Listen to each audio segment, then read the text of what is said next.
This is lecture 62B, The Development of Capitalism in Australia, Part 1. And we're going to start with the European history beginning in 1606, when the Dutch East Indies Company ship Dufken, captained by Willem Janszoon, made the first European landing in Australia. The Dutch, following shipping routes to the Dutch East Indies, were always in search of gold, spices, drugs, and persons who could be suborned as Christian converts.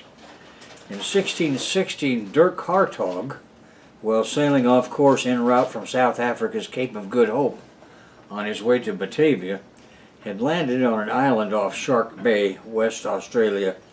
Hartog had been born into a seafaring family, and at the age of 30, he had received his first commission, and he had several years of exploration in the Baltic and Mediterranean seas.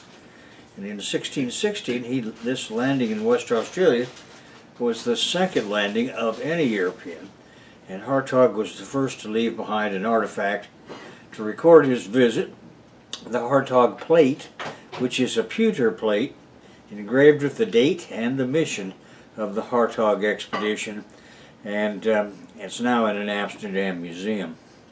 At any rate, in addition, in 1616, a Spanish expedition sailing in nearby waters, captained by Portuguese navigator Pedro Fernandes de Queiroz, had landed in the New Hebrides. He mistakenly identified them as the southern continent. He named the land Australia del Espiritu Santo, or Southern Land of the Holy Spirit, this in honor of his queen, Margaret of Austria, the wife of Philip III of Spain. Later that year, Queiroz' deputy Luis Vaz de Torres sailed to the north of Australia through the Torres Strait along New Guinea's southern coast, and that's how the Torres Strait got its name. In 1622 to 1623, the Dutch ship Lewin, Leeuwin, became the first known ship to chart some of Australia's coastline, and the log of the Lewin has been lost, so very little is known of the voyage. However, the land discovered by the Lewin was recorded on a 1627 map by Hessel Gerrits titled The Chart of the Land of the Landrocht. Now, that map shows the coast of Australia between present-day Hamlin Bay and Point de Entrecasteaux. Now, in 1627, just a few years later, the south coast of Australia was discovered by Francois Thiessen and named the land of Van Pieter Nuits. The name was given in honor of the highest-ranking passenger, Peter Nuits, N-U-Y-T-S, the extraordinary counselor for India. And I have decided to make a case study out of this particular Dutch mercantile capitalist because we know quite a bit about him, and it says a lot about this entire category or class of people. Peter Nuits was born in 1598 and lived until 1655. He was a Dutch East Indies Company official and mariner. In 1598, he'd been born in Middelburg, the Netherlands, son of Lauren Nuits, textile merchant, and his wife Elizabeth, then educated at the University of Leiden after 1613, and then he returned to Middelburg and entered his father's business and married Cornelia Jacot on the 26th of April 1620, and they had 2 sons.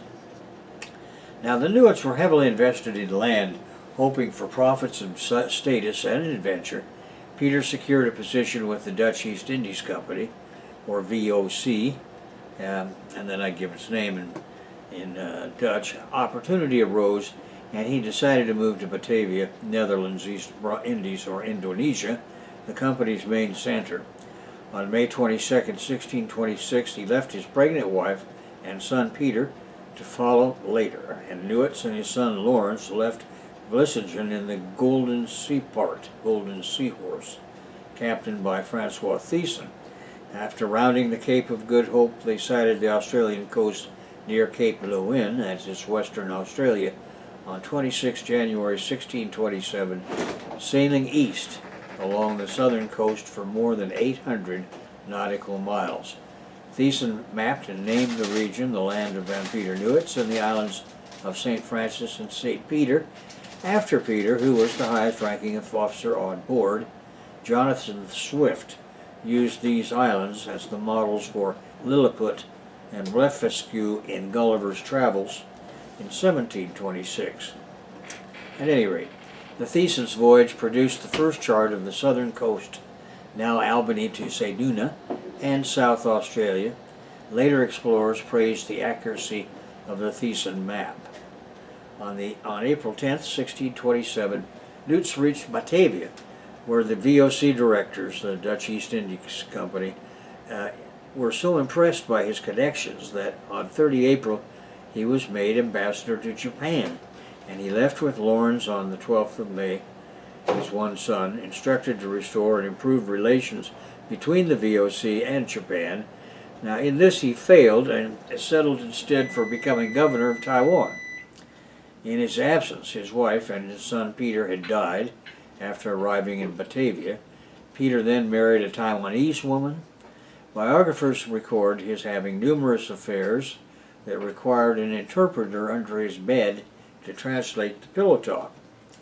He was accused of financial impropriety and had made many enemies, so he was recalled, leaving his son Lawrence imprisoned in Japan, where he died on the 29th of December, 1630. Now, having reached Batavia on October 11, 1629, Peter Nuits was heavily fined after several inquiries suspended, and then arrested on the 9th of May, 1630. Bribery resolved the legal conundrum, and he accordingly was released on July 5th of 1636, and Peter Nuits left for the Netherlands immediately in December 1637. In Holland, he married Anna van Driel on the 1st of January, 1640, and she died 9 months later while giving birth to a son.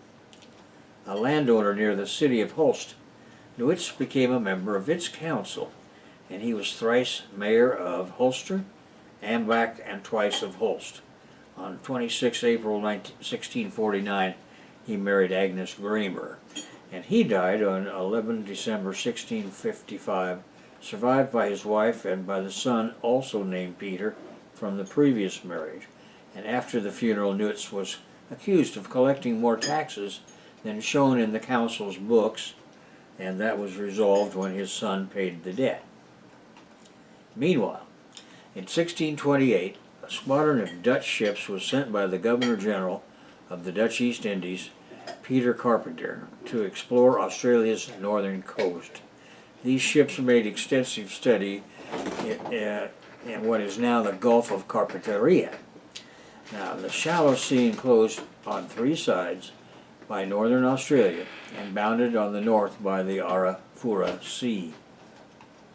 In 1642, Abel Tasman voyaged to Van Diemen's Land. Tasman's voyages did so much for Australian cartography that Van Diemen's Land later became Tasmania. Tasman had gone on to New Zealand and had sailed far enough east to sight Fiji. In 1644, on his second voyage, he did a lot of mapping of Australia proper. Included in the margins and the rudder are observations on the land and people of the north coast below New Guinea, a map of the world inlaid into the floor of the Burgers Hall of the New Amsterdam Town Hall in 1655 revealed the extent of Dutch charge of much of Australia's coast. Based on a 1648 map by Joan Blau, Nova set this map incorporated in all of Tasman's discoveries. Now, subsequently reproduced in the map, it was published in the Curverston Atlas, or Atlas of the Great Elector. Also in 1644, the French geographer Melchizedek Thévenot published in his Relations of Diverse Voyages of a map of New Holland. The Thévenot divided the continent in two, between New Holland, Nova Hollandia, to the west, and Terra Australia to the east.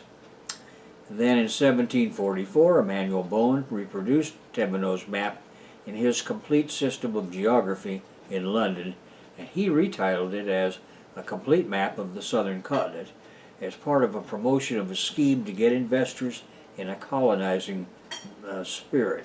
Now, Bullen's maps were republished in John Campbell's editions of John Harris's Voyage and Travels, which were published twice, 1744 and again in 1764. This book recommended exploration of the east coast of New Holland with a view to a British colonization by way of Abel Tasman's route to Van Diemen's Land, and with the exception of further Dutch visits to the west, Australia remained largely unvisited by Europeans until the first British explorations. Which brings us to the search for labor, the penal colony. Now, white Australia faced the same problem as had the New Englanders in that Australian natives were no more amenable to the labor discipline required for agricultural and factory work than had been North America's Indians. The search for more hands to do that kind of work had begun with the blackbirding, that is, the capture of natives from other lands. When that proved unsustainable due to constant revolts of captured peoples, the authorities had to contemplate the use of already domesticated European labor. However, getting people to volunteer to go to the bottom of the world was far more difficult than the appeal to unfree indentured workers that had temporarily sufficed in New England. And outright labor slavery that worked in North America with the capture of Africans was not on the list of options. Getting Africans to Australia was not feasible.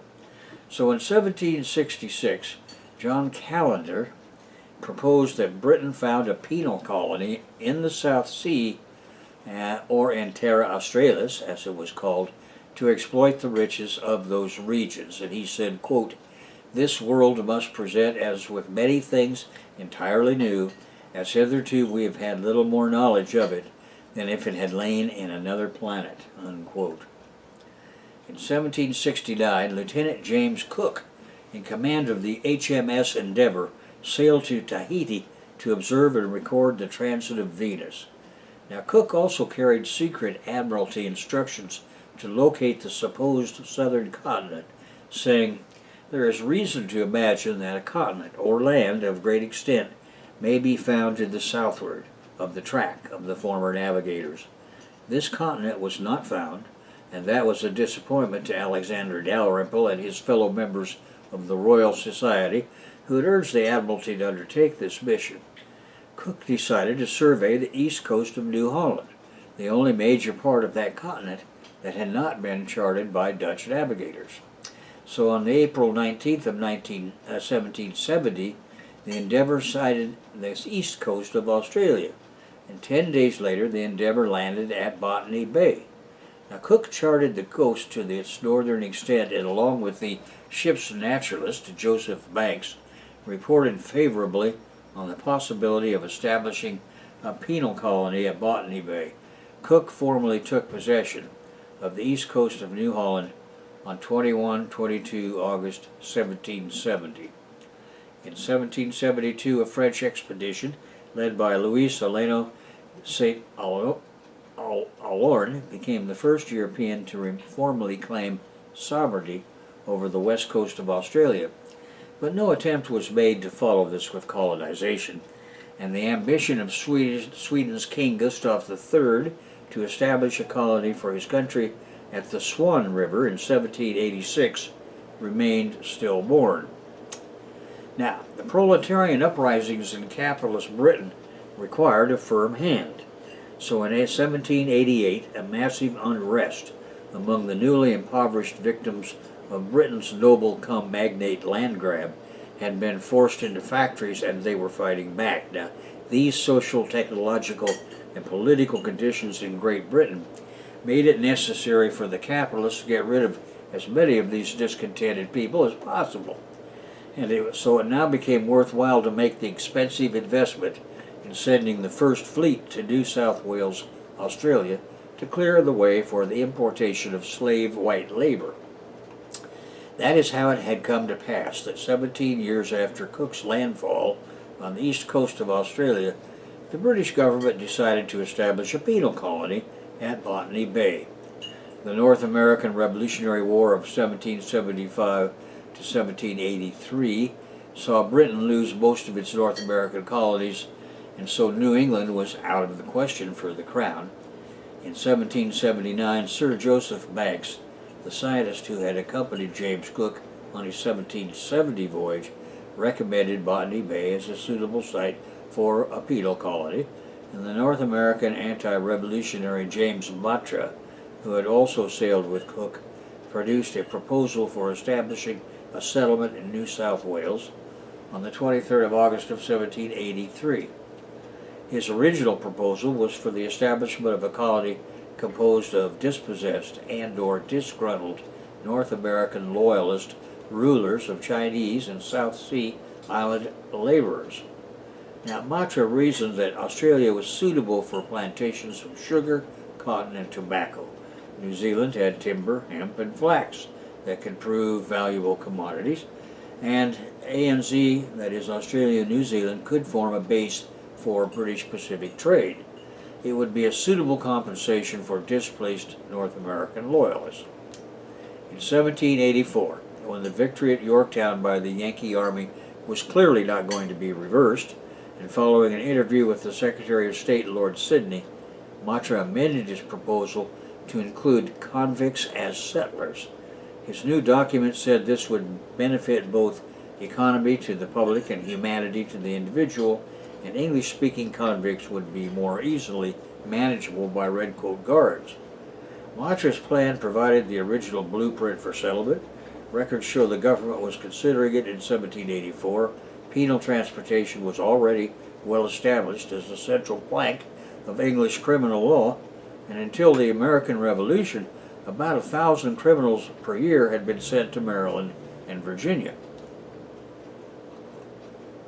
Now, Australia might as well have been another planet, but the only consideration which weighed seriously with the Pitt government was the immense, pressing, and practical one of finding a suitable place for a convict settlement. Ensuring supplies of flax and timber after the loss of the North American colonies added momentum to the British capitalist decision to get rid of their underclass of incorrigible troublemakers. The straw that broke the back of any remaining opposition to drastic measures was put down when the outbreak of civil war in the Netherlands was imminent. Proletarian revolt there threatened to bring class war to Britain and Scotland, and now the strategic advantage of a transported troublemaker colony in New South Wales was more than attractive. It was necessary. So in 1788 to 1900, what happened to the native peoples in Australia? Well, they did what they always do when they meet white men. They bled and they vanished. In 1788, British colonization of Australia began in Sydney.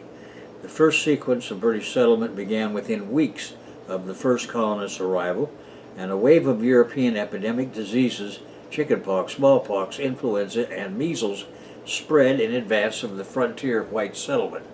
The worst hit communities were the ones with the greatest population density, where disease could spread more readily. In the Arab center of Australia, where small communities spread over a vast area, the population decline took a lot longer. The second consequence of British settlement was white appropriation of Australia's land and water resources.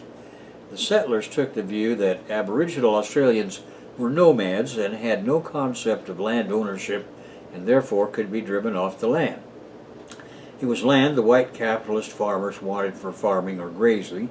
The indigenous people's loss of traditional land and river, food, and water resources was fatal to communities already weakened by disease, and additionally being forced to move away from traditional areas meant abandoning cultural and spiritual practices necessary to their cohesion and well-being.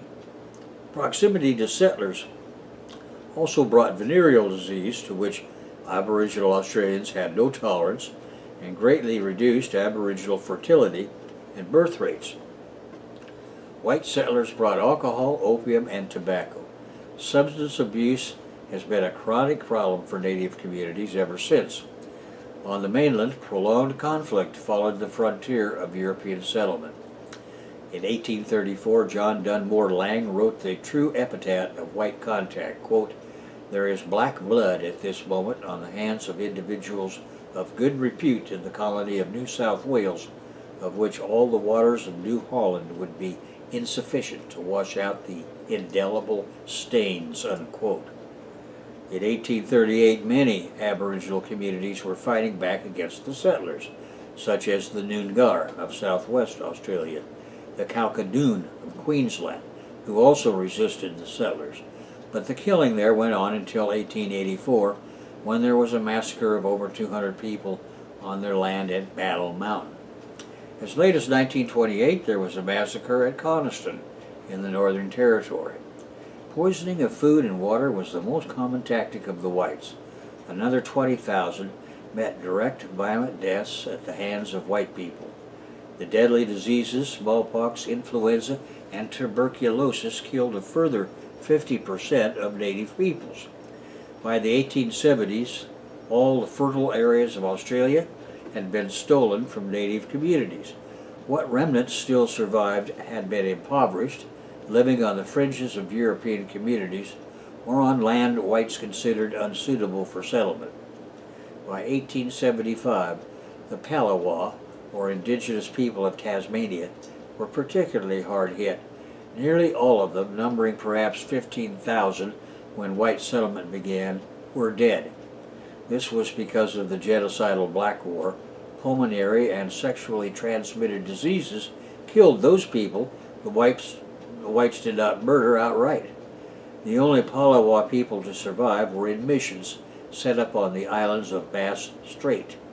Now, as the European pastoral industries developed, several economic changes came about. The appropriation of prime land and the spread of European livestock over vast areas made a traditional indigenous lifestyle unlivable. However, it also provided a ready alternative of supply of fresh meat for those prepared to incur the settlers' anger by hunting their livestock. Now, the impact of disease and the settlers' industries had a profound impact on the indigenous Australians' way of life. With the exception of a few in the remote interior, all surviving indigenous communities gradually became dependent on the settler population for their livelihood. So in the 1850s in southeastern Australia, large numbers of white cowboys deserted ranch employment for the Australian gold rushes. Indigenous women, men, and children then became the only available source of labor, so unlike the white cowboys, most indigenous labor was unpaid except for food rations and clothing. By 1890, white settlers had made their way north and into the interior. Along their way, they stole vital parts of the land for their own exclusive use, and this included the natives' water holes. The white-capped farmers introduced sheep, rabbits, and cattle. These animals ate out previously fertile areas and degraded the ability of the land to carry the native animals that were vital to the indigenous economies, and indigenous hunters, thus deprived of native animal resources, would often spear sheep and cattle, incurring the wrath of the ganaderos, the cattlemen. As large sheep and cattle stations came to dominate northern Australia, indigenous workers were recruited, giving rise to a cowboy class. And several other outback industries, notably pearling, also employed Aboriginal workers. By 1900, the combination of disease, loss of land, and direct killing reduced the Aboriginal population 90%. Entire communities in the moderately fertile southern part of the continent were wiped out and vanished without a trace. Now, back at the ranch in New South Wales, on the 26th of January 1788, the British colony of New South Wales began with the arrival of the first fleet of 11 vessels. It consisted of over 1,000 settlers, including 778 convicts, divided into 192 women and 586 men. A few days after their arrival at Botany Bay, the fleet moved to the more suitable Port Jackson, where a settlement was built at Sydney Cove. This date later becomes Australia's National Day. Governor Philip formally proclaimed the colony on 7 February 1788 at Sydney. Sydney Cove offered a freshwater supply and a safe harbor, which Philip described as being, quote, without exception, the finest harbor in the world. Here 1,000 sails of the line may ride in the most perfect security, unquote. Governor Philip was vested with complete authority over the inhabitants of the colony. Relatively enlightened for his time, Philip's personal intent was to establish harmonious relations with local indigenous people and try to reform as well as discipline the convicts of the colony. Philip and several of his officers, most notably Watkin Tench, left behind journals and accounts that tell of immense hardships during the first years of settlement. Often Philip's officers despaired for the future of New South Wales. Early efforts at agriculture were fraught and supplies from overseas were scarce. Between 1788 and 1792, about 3,546 male and 776 female convicts were landed at Sydney. Many were classified as professional criminals, with few of the skills required for the establishment of a colony. Many new arrivals were also sick or unfit for work. The conditions of healthy convicts deteriorated with hard labor and poor sustenance in the settlement, and the food situation reached a crisis point in 1790, and then the Second Fleet that arrived in June 1790 had lost a quarter of its passengers through sickness. The conditions of the convicts of the Third Fleet were even worse and appalled the governor. After 1791, the regular arrival of ships and the beginning of trade lessened the feeling of isolation and improved supplies, but conflict between settlers and indigenous people became a new problem. Accordingly, the Hawkesbury and Nepean Wars of 1790 to 1816 were fought in the greater western Sydney region. Governor Philip set exploratory missions in search of better soils. One such search discovered the Parramatta region that seemed promising as an area for expansion. In 1788, many of the convicts began to establish a small township, which became the main center of the country's economic life. Sydney Cove was still an important port and focus of social life. Poor equipment and unfamiliar soils and climate continued to hamper the expansion of farming from Farm Cove to Parramatta and Toongabbie. However, a building program by convict labor advanced steadily so that between 1788 and 1792, convicts and their guards made up the majority of the population. After this, a population of emancipated convicts began to grow. These persons were granted land and pioneered a non-governmental private sector economy. Naturally, the soldiers whose military service had expired joined them, and then free settlers began arriving from Britain, but their numbers were far from sufficient to solve the labor shortage crisis. On the 11th of December 1792, Governor Philip departed the colony for England. His tenure as boss of the new settlement had witnessed near starvation and immense isolation for 4 years. On the 16th of February 1793, the first free settlers arrived. Thomas Rose with his wife and 4 children, Edward Powell, Thomas Webb, Joseph Webb, and Frederick Meredith. After the 1788 founding of the colony of New South Wales, Australia was divided into an eastern half named New South Wales under the administration of the colonial government in Sydney, and a western half named New Holland. In 1793, the Spanish mariner Alessandro Malaspina visited Sydney. He reported to his government that the transportation of English convicts constituted the means and not the object of the enterprise. The extension of dominion, mercantile speculations, and the discovery of mines were the real object, unquote. In 1817, the British government withdrew the extensive territorial claim over the South Pacific. The Church Missionary Society had concerns over atrocities committed against the natives of the South Sea Islands and the ineffectiveness of the New South Wales government to stop them. On 27 June 1817, Parliament passed an act to do what the New South Wales regime would not.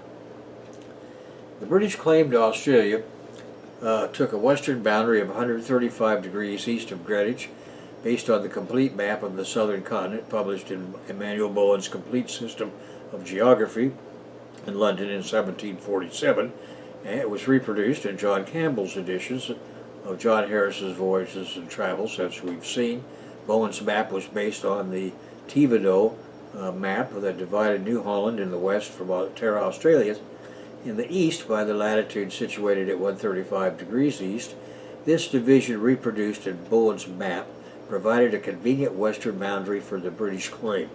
As Watkin Tench subsequently commented in a narrative of the expedition to Botany Bay, quote, "By this partition it may be fairly presumed that every source of future litigation between the Dutch and us will be forever cut off, as the discoveries of English navigators only are comprised in this territory." Thibodeau said he copied his map from the one engraved on the floor of the Amsterdam Town Hall, but in that map there was no dividing line between New Holland and Terra Australis. Thibodeau's map was copied from Joan Blow's map, published in 1659 in the Atlas of the Great Elector. This map was part of Blow's World Map of 1648, which first showed the land revealed by Abel Tasman's 1642 voyage as Hollandia Nova. It served as the basis for the Amsterdam Town Hall pavement map. Longitude 135 east reflected the line of division between the claims of Spain and Portugal established in the Treaty of Tordesillas in 1494. Now, that line and treaty had formed the basis of many subsequent claims to colonial territory. An historical narrative of the discovery of New Holland and New South Wales was then published in November 1786, and it contained a general chart of New Holland, including New South Wales and Botany Bay, with the adjacent countries and newly discovered islands, unquote. This showed all the territory claimed under the jurisdiction of the governor of New South Wales.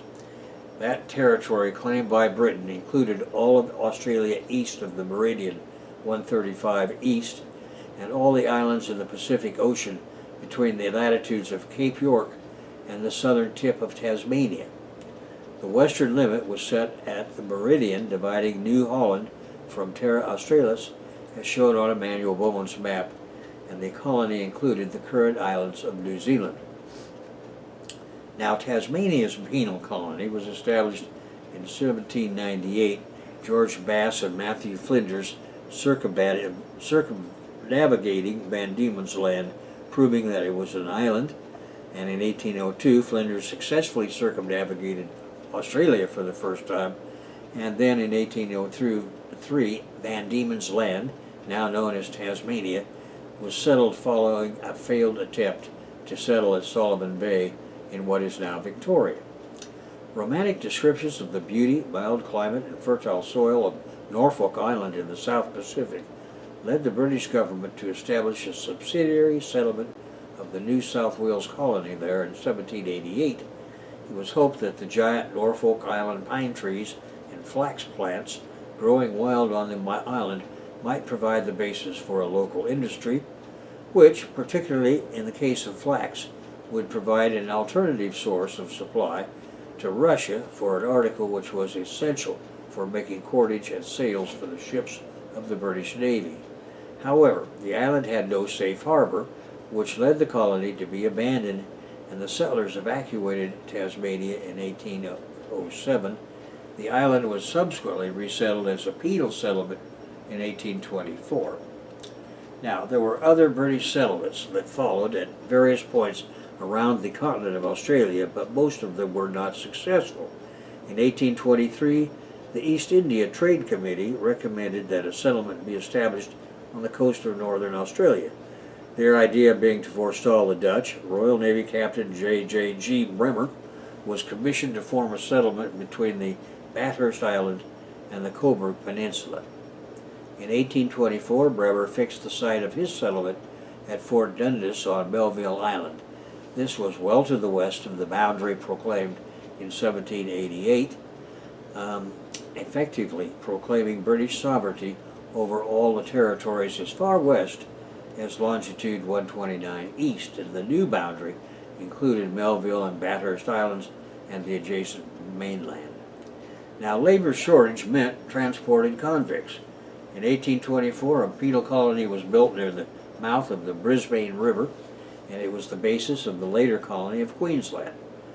In 1826, the British claim was extended to the whole Australian continent. Then Major Edmund Lockyer established a settlement on King George Sound, the later town of Albany.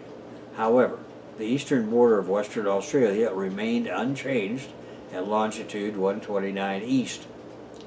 In 1829, the Swan River Colony and its capital of Perth were founded on the west coast proper and assumed control of King George Sound. Initially a free colony, Western Australia later accepted British convicts because of the acute labor shortage. In 1836, the colony of South Australia was settled with its western and eastern boundaries, set at 132 and 141 east of Greenwich, and to north at latitude 26 south. The western and eastern boundary points were chosen as they marked the extent of coastline first surveyed by Matthew Flinders in 1802, and the northern boundary was set at the parallel of latitude 26 degrees south by the British Parliament. That Parliament considered to be the limit of effective control of territory that could be exercised by a settlement founded on the shores of the Gulf of St. Vincent. Between 1788 and 1868, approximately 162,000 convicts, of whom 25,000 were women, were transported to the Australian colonies of New South Wales, Van Diemen's Land, and Western Australia. Two-thirds were petty thieves from working-class towns. Especially subject to depopulation, however, were insurrectionists from the Midlands and the English North. Of course, some convicts escaped the prison system in Australia, in one way or another. After 1801, convicts could buy tickets of leave, ostensibly for good behavior. In reality, their warders were bribed by capitalists so that these men and women were assigned as indentured free workers for wages. Many took advantage of their status as almost free proletarians and lived successful lives. All would be pardoned at the end of their indentured labor sentence, so there was an obvious built-in incentive to work well. Female convicts had fewer opportunities, but were needed in the factories, and being so few, had the advantage that their sex conferred for marital opportunity. In 1804, the Irish convicts and their radical allies led the Castle Hill Rebellion. Irish convicts and communist types had been transported to Australia for political crimes or social rebellion. Authorities were always suspicious of any Irish and restricted the practice of Catholicism in Australia. Church of England clergy worked closely with the governors. Governor Arthur Phillip charged Richard Johnson, chaplain of the First Fleet, with improving public morality in the colony, which was a euphemism for the systematic pogroms against Irish people. The flogging parson, Reverend Samuel Marsden, had the magisterial duties of imposing punishments which were always severe. And then there was the Palace Coup of 1808. In 1789, the New South Wales Marine Corps, NSWM, was formed in England. It was set up as a permanent regiment to relieve the Marines that had accompanied the First Fleet. Officers of the NSW Marine Corps were forerunners of Los Zetas, original the bodyguard cum drug gang of the Mexican president gone independent. By 1808, the NSWM gang had taken over the black market rum trade in the colony, and they staged the Rum Rebellion. These Marines worked closely with the newly established capitalist wool trader John MacArthur. This was the only successful armed takeover of government in Australian history. It deposed Governor William Bligh, and navigating a brief period of military rule before the 1810 arrival of Governor Lachlan Macquarie. From 1810 to 1821, Macquarie served as the governor of New South Wales. He had a leading role in the social and economic development of New South Wales, and in his decade, Australia transformed from a penal colony to a free society. He established public works, a bank, churches, and charitable institutions, and sought good relations with the indigenous people. In 1813, he sent Blaxland, Wentworth, and Lawson across the Blue Mountains, where they found the Great Plains of the interior. Macquarie's domestic policy began with insistence on equal status for emancipated convicts, whom he decreed should be treated as social equals to free settlers in the colony. Against opposition, he appointed emancipists to key government positions, including Francis Greenway as colonial architect and William Redfern as a magistrate. His egalitarian treatment of emancipists in time would be an Australian virtue. Now, there were new labor solutions at hand. Australia confronted the same exact crisis as had New England after initial colonization, as we discussed in Volume 1 in the first chapters on U.S. labor history. That crisis in New England had been the lack of hands to do the work. In North America, unfree indentured labor had been the initial solution. In Australia, the first answer had been unfree convict labor, but after Macquarie, that option was gone down under. The first 5 governors of New South Wales had realized the urgent need to encourage free settlers, but it was not until the 1820s that sufficient numbers of free settlers began to arrive, and these colonial administrations had to address the greater imbalance in the population created by the importation of male convicts out of all proportion to female ones. For example, in the 4 years between 1788 and 1792, 3,546 male to 766 female convicts were landed at Sydney. Women played an especially important role in education and welfare during colonial times. Governor Macquarie's wife, Elizabeth Macquarie, took the lead in Cap society in sponsoring convict women's welfare, and her contemporary, Elizabeth MacArthur, was noted for her feminine strength in assisting the Australian merino wool industry during her husband John MacArthur's enforced absence from the colony following the Rum Rebellion. The Catholic Sisters of Charity arrived in 1838 and set about pastoral care at a woman's prison, visiting hospitals and schools and establishing employment for convict women. The sisters went on to establish hospitals in 4 of the eastern states, beginning with St. Vincent's Hospital in Sydney in 1857. There was a free hospital for all people, but especially for the poor. Carolyn Chisholm established in the 1800s a migrant women's shelter and worked for women's welfare in the colonies in the 1840s. Her humanitarian efforts later won her fame in England and great influence in achieving support for families in the colony. Sydney's first Catholic bishop, John B.D. Polding, founded an Australian order of nuns called the Sisters of the Good Samaritan in 1857 to work in education and social work. The Sisters of St. Joseph were founded in South Australia by St. Mary MacKillop and Father Julian Tennyson Woods in 1867. MacKillop traveled throughout Australasia and established schools, convents, and charitable institutions, and she was canonized by Benedict XVI in 2010, becoming the first Australian to be so honored by the Catholic Church.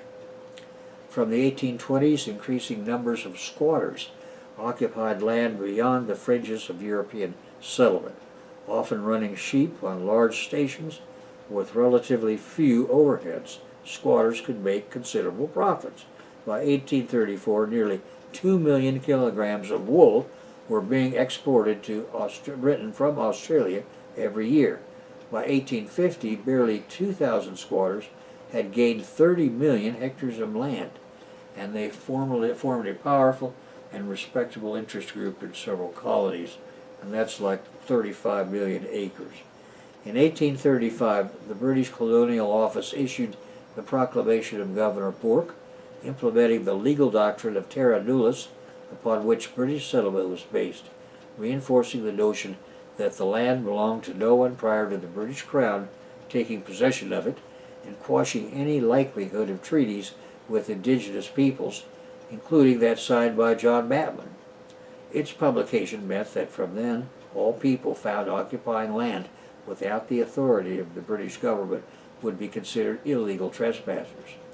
So separate settlements and colonies were created from parts of New South Wales, South Australia in 1836, New Zealand in 1840, the Port Phillip district in 1834, later becoming the colony of Victoria in 1851, and Queensland in 1859. The Northern Territory, just to the east of Queensland, west was founded in 1863 as part of South Australia, and the transportation to Australia was phased out between 1840 and 1868. Massive areas of land were cleared for agriculture and various other purposes in the first 100 years of European settlement. In addition to the obvious impacts this early clearing of land and importation of hard-hoofed animals had on the ecology of particular regions, it severely affected the indigenous Australians by reducing the resources they relied on for food, shelter, and other essentials.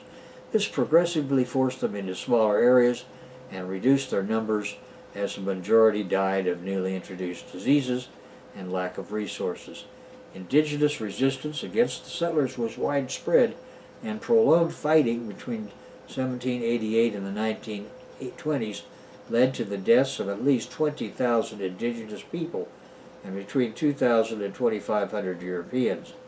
During the middle to late 1800s, many indigenous Australians in Southeast Australia were relocated, often forcibly, to reserves and missions. The nature of many of these institutions enabled the disease to spread quickly. And that brings us to a conclusion of our first lecture on the development of capitalism in Australia, and I'll continue and we'll finish the development of capitalism in Australia in the next lecture and then move on to Australia meets Bolshevism.